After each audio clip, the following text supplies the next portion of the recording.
Good day everyone, I am J. Enriquez from Social Studies 3A and I am one of the discussants for today's topic, which is the growth theories.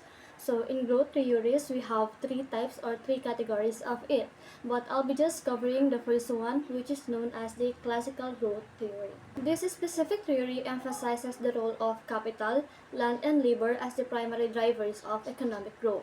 These are essential for increasing the production of goods and services in economy. Itong tatlong to, mas kilala natin sila as the factors of production.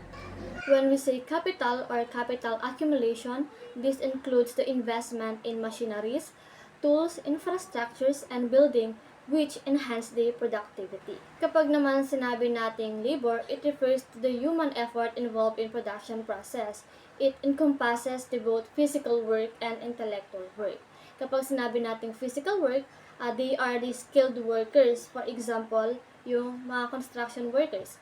Pag naman sinabi nating intellectual work, it refers to the professionals, kagaya ng teachers. So, yung labor, sila yung behind the production of goods and services sa economy. And lastly, yung land. Kapag sinabi nating land, it refers to the natural resources used to create goods and services in a economy. Kasama dito yung fertile soil na essential for agriculture. The accumulation of these three factors of production would lead to economic growth. However, classical growth theory suggests that growth has limits. So, sinasabi sa theory na to na itong tatlong factors of production, which are the capital, land, and labor, would only lead to temporary growth. Dahil sinasabi, kapag nagkaroon ng economic growth ang isang economy, may tendency na tataas din yung salary or income ng mga tao. With higher salary or income, yung mga tao may feel secure and capable of supporting children or their families, leading to population growth. Since tumataas ang population natin dahil sa pag-increase ng salary, marami ng tao ang nagdidemand sa mga resources na meron tayo na limited lang. So, dahil doon, nagkakaroon ng competition between our resources. And dito na papasok yung concept of diminishing returns. In the concept of diminishing returns, sinasabi dito na when we keep adding more one factor of production sa fixed resources or limited resources, will lead to efficient productivity. So, na-maximize pa yung output and waste. However, when we keep adding more and more one factor of production sa limited resources, will lead to inefficient productivity. So, sinasabi na parang unnecessary na yung factor or another factor na inad pa natin para mag-lead sa efficient production. For instance, sa farming, yung may-ari ng bukid, meron lang siyang isang worker na nagtatrabaho para sa kanya. And yung farmer na yon, nakakapag-produce siya ng 50 na sako kada araw kapag nag-aani siya. So, feeling nung may-ari ng bukid na kulang pa yung workers niya para mas tumaas yung production. So, dahil doon, nag-hire pa siya ng isang farmer.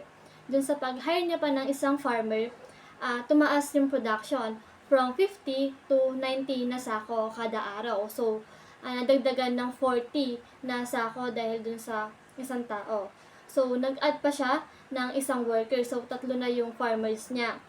And yung pangatlong farmers, nakaka-contribute siya ng 30 na sako kada araw. So, naging 120 na sako kada araw yung naaani nila. And then, lastly, nag-add pa siya ng isang farmer para mas mag-increase pa yung production. Pero dun sa pag-add niya pa ng isang farmer na makakatulong sana sa pag-increase ng production, nag-contribute na lang siya ng 20 na sako kada araw. So, nagkaroon na lang ng 140 na sako yung naani everyday. So, doon makikita natin na yung pagdagdag niya ng dalawang farmer pa, tumaas naman yung productivity. So, efficient pa.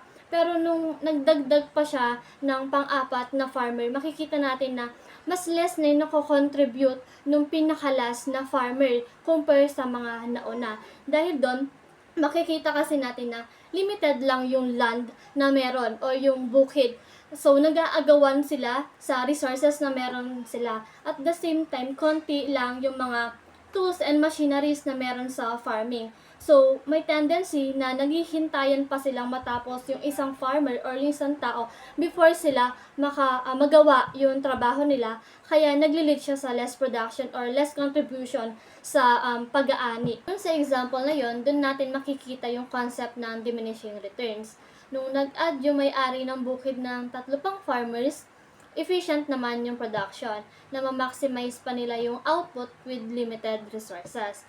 Pero nung nag-add pa ng panibago ng pang-apat pa na worker, mas naging less na yung contribution ng farmers sa total output or dun sa naani nila kada araw. And now, let's talk about the limitations of the classical growth theory. So, meron tayong dalawa, which are the ignorance with respect to technology and the inaccurate determination of total wages. So, first, sinasabi dito na yung classical growth theory, ini-ignore na yung role ng technology sa pagkakaroon ng economic growth. But with the assistance of the technology, it can help to minimize the diminishing returns by making the resources more efficient. With the help of the technology, economy can grow without needing to increase the physical resources kagaya ng laborers or the workers. Since pwede naman tayong gumamit ng mga automated machines and robotics para tumaas yung production. And lastly, the inaccurate determination of total wages. Dito, sinasabi na yung classical growth theory model kasi na yung wages ng individual or ng workers will only stay at the subsistence level, which means the wages are just enough to cover the basic needs of the individual. However, in reality or sa situation natin, hindi talaga ganito ang nangyayari dahil may mga trabaho pa rin na may mas mataas talaga na sahod kumpara sa ibang trabaho. For instance, yung isang company, efficient yung production na meron sila. So, which means, afford nilang magbigay ng mataas na salary para sa mga workers. Second, dito sa atin may mga trabaho talaga na mas mataas yung salary compare sa ibang trabaho, lalo na yung mga intellectual workers natin or mga professionals. Nag-vary yun dahil sa skills and expertise na meron sila and at the same time, yung demand ng profession nila sa isang bansa. To conclude my presentation, I want to leave that everything has its limitations and we should not exceed what we can handle because pushing too hard may cause us to compromise other important things. However, we can always think of alternatives or solutions to improve and make the situation better. And that's how I end my presentation. Thank you for listening.